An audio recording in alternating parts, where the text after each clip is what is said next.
कहते हैं मां से बच्चे अलग नहीं होते, फिर चाहे वो कितने ही बड़े क्यों ना हो जाएं और कितने ही दूर। बच्चा उम्र के हर पड़ाव में वही मां को तलाशता रहता है और ऐसा सिर्फ इंसानों के साथ नहीं होता, ये बेजुबान के साथ भी होता है।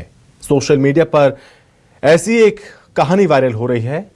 ये एक बेबी मंकी की कहानी है जो दुनिया भर के लोगों को भावुक कर रही है। आइए दिखाते हैं आपको कौन है बेबी मंकी पंच।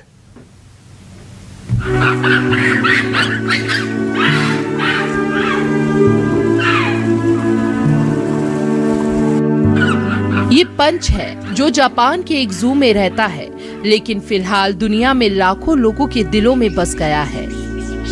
पंच ने बहुत छोटी उम्र में अपनी माँ को खो दिया।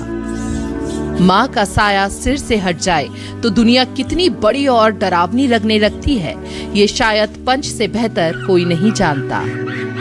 जब उसकी माँ नहीं रही तो जू के कर्मचारियों ने उसे एक सॉफ्ट टॉय दिया। वो सॉफ्ट टॉय बस एक खिलौना नहीं था, पंच ने उसे ही अपनी माँ समझ लिया, अपना सहारा, अपना सुकून, अपना घर। वो उसे सीने से लगाकर बैठता, सोता भी उसी के साथ, डर लगता तो उसी में छिप जाता, जैसे उस रुई के खिलौने में उसे अपनी माँ की धड़कन सुनाई देती हो। लेकिन कहानी यहीं खत्म नहीं होती। जब पंच दूसरे बंदरों के पास प्यार लेने जाता तो कई बार उसे धक्का देकर अलग कर दिया जाता, उसे किनारे कर दिया जाता, जैसे वो इस दुनिया में अकेला हो।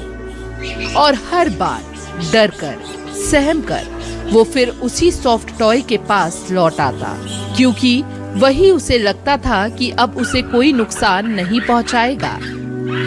जू के कर्मचारी बताते हैं, जब भी कोई उसे खाना देने आता था तो पंच उनके पैरों से लिपट जाता, जैसे वो खाना नहीं प्यार मांग रहा हो, जैसे वो कहना चाहता हो, मुझे अकेला मत छोड़ो। जानवर भी इंसानों की तरह भावनाएं समझते हैं। जब वे अपनी माँ से अलग हो जाते हैं तो उनके स्वभाव, हिम्मत और दूसरों के साथ रहने के तरीके पर गहरा असर पड़ता है। पंच भी उसी दर्द से गुजरा। पंच की कहानी अभिभावकों के लिए एक गहरा संदेश छोड़ती है। जब कोई बच्चा अपने माता पिता को खो देता है या किसी कारण उनसे दूर हो जाता है तो उसका संघर्ष सिर्फ भावनात्मक नहीं होता, सामाजिक भी होता है। समाज उसे किस नजर से देखता है, कैसे उससे व्यवहार करता है, कई बार यही तय करता है कि वह संभलेगा या टूट जाएगा। प्यार और सहारे की कमी बच्चे को असुरक्षित बना देती है और कई बार वही असुरक्षा उसे शोषण या गलत रास्तों की ओर धकेल सकती है।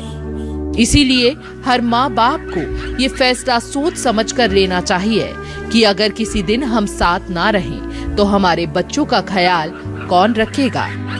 बच्चों का भविष्य सिर्फ पैसे और सुविधाओं से नहीं बनता, उन्हें प्यार, सही परवरिश और अंदर से मजबूत बनाना भी उतना ही जरूरी है।